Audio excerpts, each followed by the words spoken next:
እኔ አንድ ወዳጄ ያደረገውን ነገር ልንገራችሁ። ከብዙ ጊዜ በፊት ወደ አገልግሎት ከመምጣቴ በፊት የስፖርት ህይወትን ትንል እንደነበረ ምናምን ነገራችኋል። የስፖርት ህይወት ውስጥ ነበርኩኝ ምናምን እና በአንድ ወቅት አንድ ወዳጄ እኔን እያማኝ እንደሆነ ደረስኩበት። ስሙን ልጥራው ይሄን ወንድሜን እና ከዚህ ሰው የተማርኩትን ነገር ነው የምነግራችሁ። ዘማሪ ተፈሪ ይባላል። በስፔሻሊ በኦሮምኛ ቋንቋ የሚያገለግል ወንድም ነው። በጣም ከብዙ ዓመታት በፊት የተማርኩትን ነገር ነው የምነግራችሁ እና ይህ ዘማሪ ተፈሪ የሚባል ወንድማችን በልጅነቱ በደረሰበት አደጋ የተነሳ አንድ አይኑ ትንሽ አደጋ ስለደረሰበት አይመለከትም። አንድ አይኑ ጤነኛ ነው፣ በአንድ አይኑ በኩል ግን ትንሽ ህመም አለበት።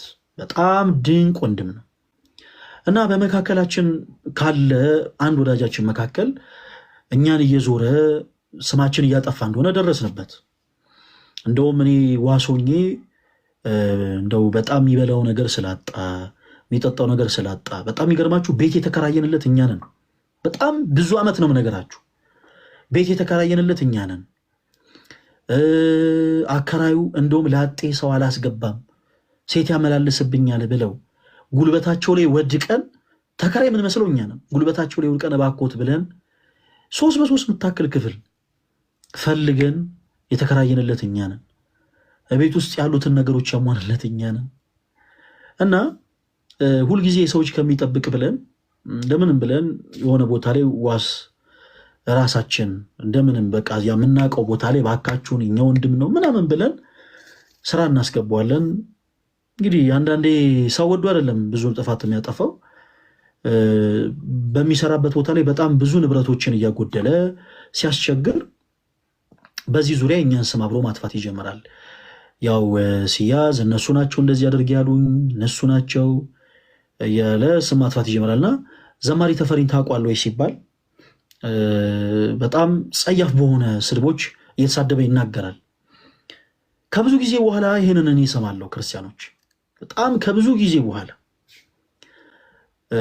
እኔን ስሜን ከማጥፋቱ ይልቅ ይሄንን ሰው ዘማሪ ተፈሪ የሚባልን ሰው አንድ አይኑ ስለተጎዳ በልጅነት ጉዳት ስለደረሰበት እውር እያለ መሳደቡ በሱ ላይ ማልገጡ በጣም ያበሳጨኝና ጓደኞቼን በአጠቃላይ ይጠራሉ። ትልቅ ስህተት ሰራው በህይወቴ፣ በጣም ትልቅ ስህተት። በደንብ አዳምጡ።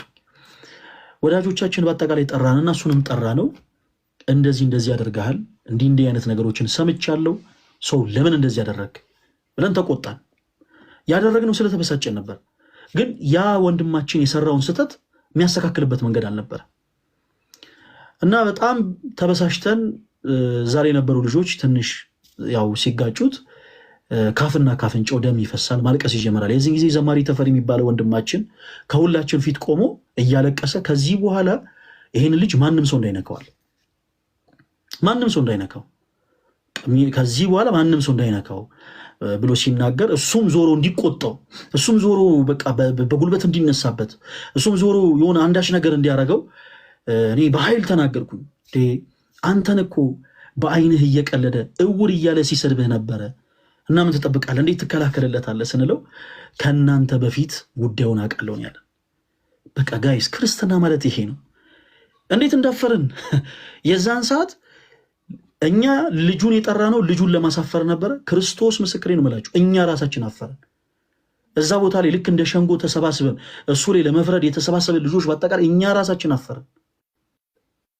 ይህ ዘማሪ ተፈሪ የምንለው በእድሜ ከኛ ጋር በእርግጥ ቢቀራረብም ግን በመንፈሳዊ እውቀት በጣም ከኛ ቀድሞ ተራምዶ የነበረው ልጅ ግን እኛን አሳፈረን። ለካ ከኛ ከሁላችን በፊት ያውቃል። መቶ ሲያቅፈው ይታቀፍለታል፣ መቶ ሲስመው ይሳምለታል። ምንም ፊቱን ቀይሮበት አያውቅም። እኛ ግን ነገሮችን ባወቅንበት በመጀመሪያው ቅጽበት ቀንዶ ካልደበደብ ነው ምን ካላል ነው እንዲህ ካልሆነ ከኪዘራፍ ምናምን አለ። ለካ ክርስትና ያ ነበር። ለካ እውነተኛ ክርስትና ሰዎች ኤክሰርሳይዝ ሲያደርጉት ያሳፍራል። ለካ ሰዎችን በስህተት መንገድ ለሚሄዱ ሰዎችን ለካ ማሳፈር ይቻላል።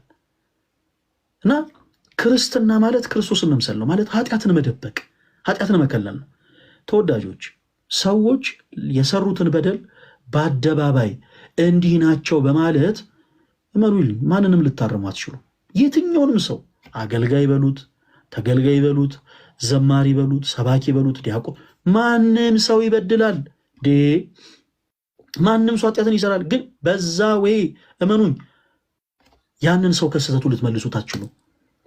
ክርስቶስን መስላችሁ ግን ያንን ሰው ከስህተቱ ልትመልሱት ትችላላችሁ። በመጽሐፍ ቅዱስ ላይ ከዚህ በፊት ጠቅሼዋለሁ።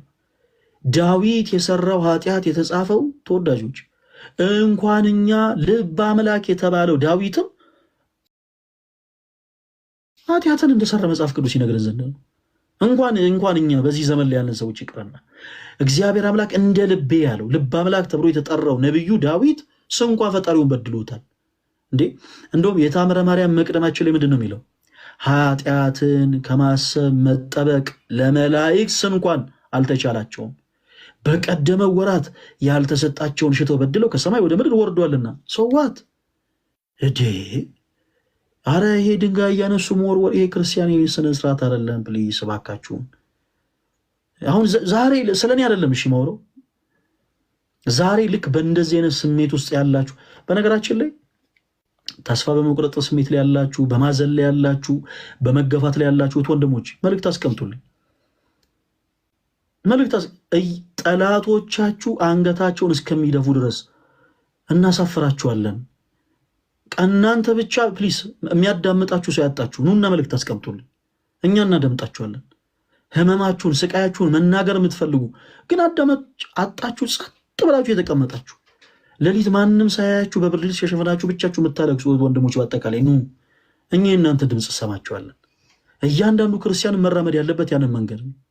እያንዳንዱ ሰው እንዴ በጓደኝነት መሃል ከዚህ ቀደም እኛ ትንንሽ በነበረን ሰዓት ምን እንሰማ ነበር? በዩኒቨርሲቲ ካምፓስ ውስጥ አብረው የሚማሩ ጓደኛሞች ከመካከላቸው አንዷ ስጋዋን እየሸጠች መንገድ ላይ ትገኛለች እና በአንድ ጊዜ አገለሏት። እንግዲህ የዩኒቨርሲቲ ተማሪ ነች። በምን ሪዝን እንደዚህ አይነት ህይወት ውስጥ እንደገባች ማንም አያውቅም። ስጋዋን እየሸጠች ግን ሰዎች አገኙ፣ ቪዲዮ ቀረጿት፣ ተሰለቁባት። ይቺ ሴት ሳምንት አልቆየችም። ተወዳጆች ከዩኒቨርሲቲ መውጣቱ አይደለም የሚቆጨው፣ ትምህርቷን ማቋረጡ አይደለም የሚቆጨው። ወዲያውኑ ያደረገችው ነገር ራሷን ማጥፋት ነበር። ወዲያውኑ የወሰደችው አማራጭ ራሷን ማጥፋት ነበር። ራሳቸውን በሚያጠፉ ሰዎች ህይወት ውስጥ አስተዋጽኦ የምናበረክት ሰዎች አለን። በነገራችን ላይ ንስሐ ያስፈልገን። ራሳቸውን እያጠፉ ባሉ ሰዎች ህይወት ውስጥ ጠጠር እያጣለን እያዋጣን በእነሱ ሞት ላይ መዋጮ እያዋጣን ያለን በጣም ብዙ ሰዎች አለን። እባካችሁ ጥንቃቄ እንውሰድ። ይቺን ሴት የዛን ሰዓት ጓደኞቿ ቀረብ አድርገው እንባዋን እያበሱላት አይዞሽ፣ በቃ ምንድን ነው የተፈጠረው ንገሪኝ፣ በቃ ወደ እነዚህ ህይወት መግባት የለብሽም፣ እንደምንም ብለሽ ንገሪኝ፣ ነገሮችን እንደምንም ብለን ፊክስ እናደርጋለን ቢሏት ፍቅር ቢሰጧት ኖሮ አይታወቅም ዛሬ ላይ ያቺ ሴት ምን ላይ ትደርስ እንደነበር።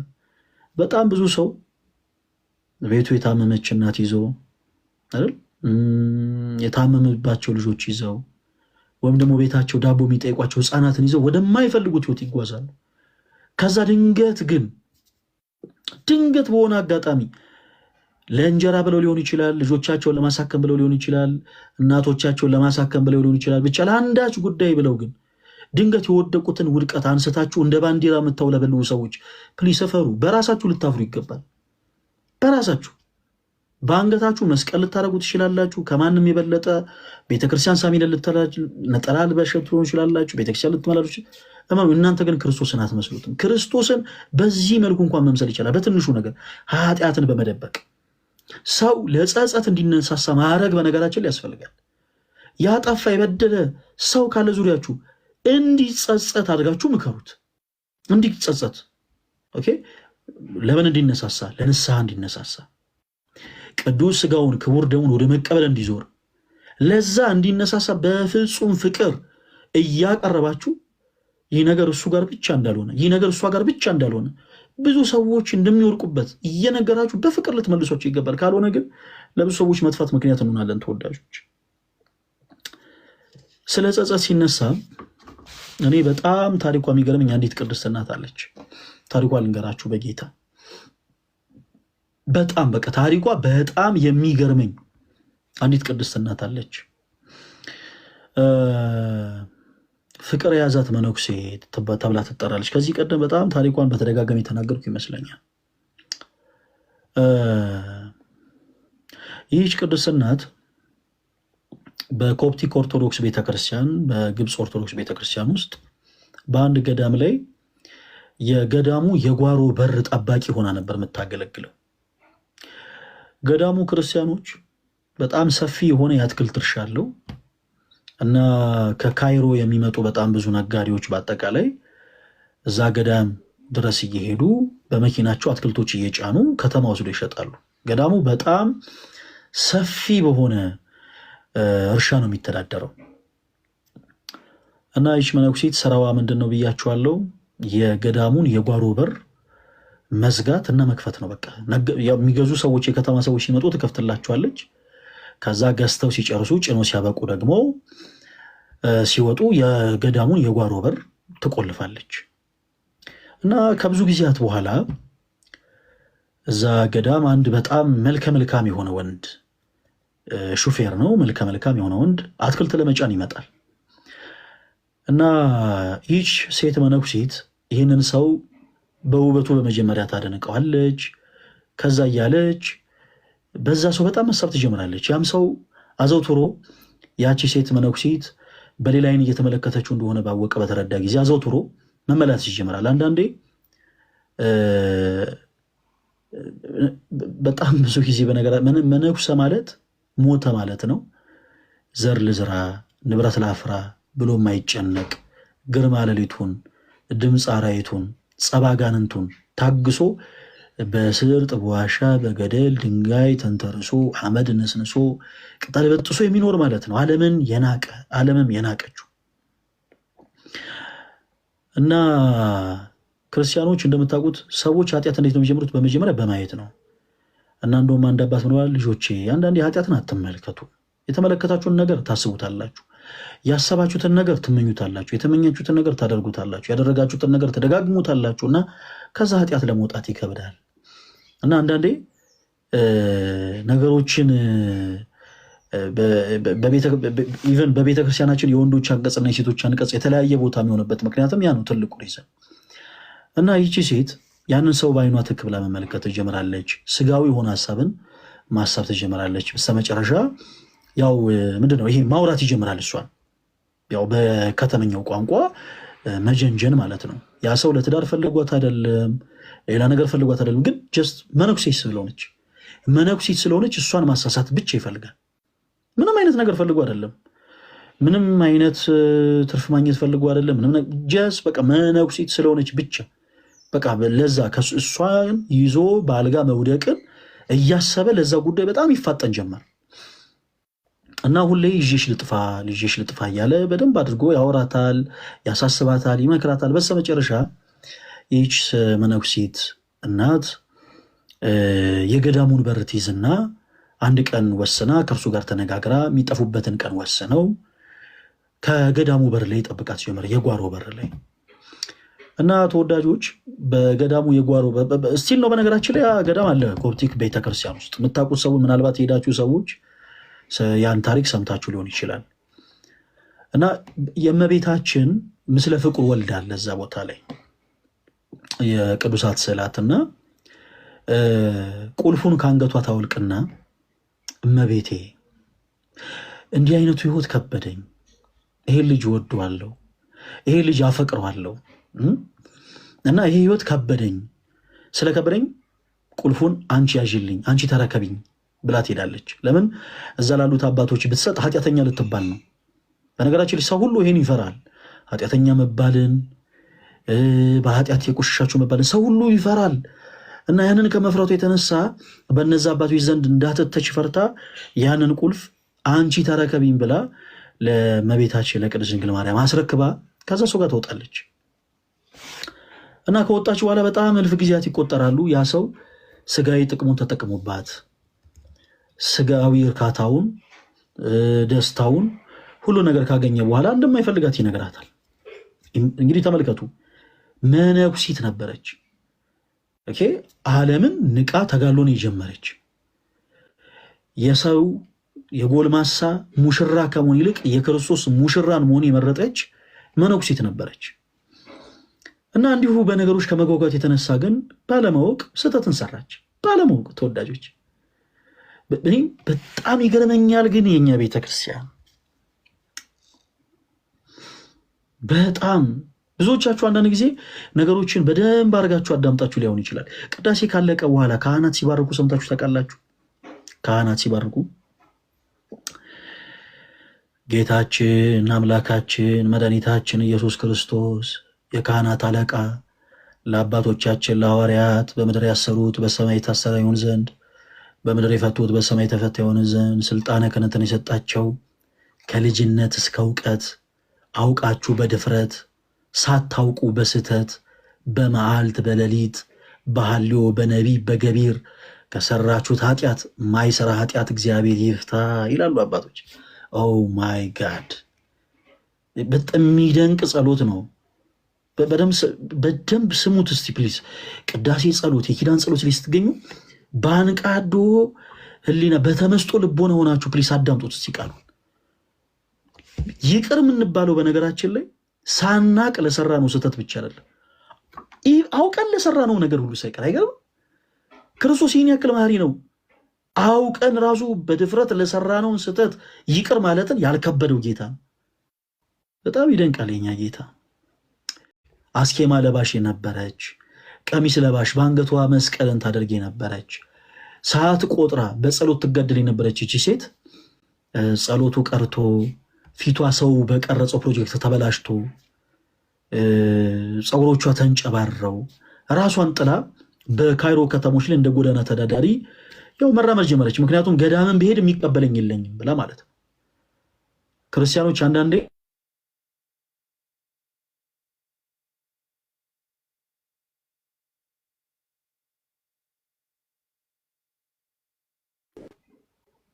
እንግዲህ እንዳይቆራረጥ በተሻለ መጠን ፕሊስ ኮፒ ሊንክ አድርጉልኝ። እኔ ተወዳጆች ኮፒ ሊንክ አድርጉልኝ በጌታ ፍቅር እሺ፣ እንዳይቆራረጥ።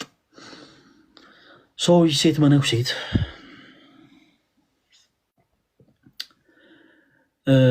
ፀጉሮቿ ተንጨፍርረው ሰው በቀረጸው ፕሮጀክት ይሄ በሜካፕ በምኑ ፊቷ ተበላሽቶ እንደ ጎዳና ተዳዳሪ ከተማ ውስጥ ትመላለስ ጀመር፣ የካይሮ ከተማ ላይ። ይሄን የሆነበት ትልቁ ሪዝን ምንድን ነው? ብመለስ ኃጢአተኛ ነሽ ይሉኛል፣ ብመለስ ከእንደገና እንደ መነኩሲት ሊቀበሉኝ አይችሉም የሚል ፍርሃት ስለነበራት በዛው ከተማ መቆምን መረጠች።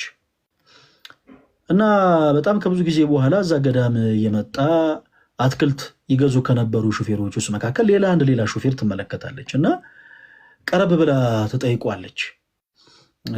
እንዴት ነው አትክልት የምትገዛው? እንዲህ ከሚባል ገዳም ነው እንዴ ብላ ተጠይቋለች። እና ያሱ ይመልስላት፣ አዎ በጣም ብዙ ጊዜ ደንበኛ ነኝ ከዛ ገዳም፣ አትክልቶቻቸው እጅግ በጣም የሚገርሙ ናቸው እና አትክልት ሄጄ ማመጣው ለነጋዴዎች ማስረክበው ከዛ ነው ብሎ ይመልስላታል። እና በጓሮ በር በኩል በር የምትከፍት አንዲት መነኩሲት ነበረች አይደል ብላ ተጠይቋለች። እና ያ ሰው አዎ እንዴ ትክክል ነሽ ብሎ ይመልስላታል። እና ታዲያ ማን ቀይሯት ይሆን? ያቺ ከዚህ በፊት ድሮ የጓሮን በር ትከፍት ትዘጋ የነበረችውን ሴት መነኩሲት ማን ቀይሯት ይሆን ብላ ተጠይቋለች። እና እንደ መገረም እንደ መደንገጥ ብሎ ያያትና አረ ያቺው ሴት መነኩሲት ነች አሁንም በሩን የምትከፍተው በሩን የምትዘጋው ብሎ ይመልስላታል። ያንን የበሩን ቦታ አሁንም ተመድባ እያገለገለች ያለችው ያቺው ራሷ ሴት መነኩሲት ነች ብሎ ይመልስላታል። እና በጣም ተደነቀች፣ በጣም ግራ ተጋባች። ስለዛ ሴት መነኩሲት ጠየቀችው። ምናልባት እሱ እንግዲህ ሌላ ሴት መነኩሲትን አይቶ ይሆን እንዴ ብላ የቀሚስ አለባበሷ፣ የመስቀል አደራረጓን፣ የአስኬሟን አይነት ኤቭሪቲንግ ጠየቀችው። ያ ሰው ደጋግሞ ስለ ራሱ ይነግራታል። እና በጣም ግራ ተጋባች። ወዲያውኑ ግራ ተጋባችና ፊቶቿን ታጠበች። ከእንደገና የምንኩስና ልብሷን ለበሰች፣ መስቀሏን አደረገች፣ ነጠላዋን ለበሰች። እና ያቺን ሴት ለማየት ብላ እኔን የምትመስለው ሴት ማነች ብላ ለመመልከት ወደዛ ገዳም ትሄዳለች። በፊት ለፊቱ በር አልሄደችም። ቁልፍ ይዛ ትከፍት ትዘጋ በነበረው በጓሮ በር በኩል ስትመጣ ልክ እንደሷ የለበሰች አንዲት ሴት መነኩሲትን ትመለከታለች። እና ማን ትሆን ብላ ወደ እርሷ ስትቀርብ ክርስቲያኖች በኮፕት ኦርቶዶክስ ቤተክርስቲያን ውስጥ እስከ ዛሬም ድረስ የሚነገር ታምር ነው። ለዛች ሴት መነኩሲት ክብር ይግባት የጌታችን የአምላካችን የመድኃኒታችን የክርስቶስ ኢየሱስ እናት ድንግል ማርያም ተገለጠችላት። እናም ይህ ሴት መነኩሲት በመፍራት በመራድ በመንቀጥቀጥ በፊቷ ወደቀች።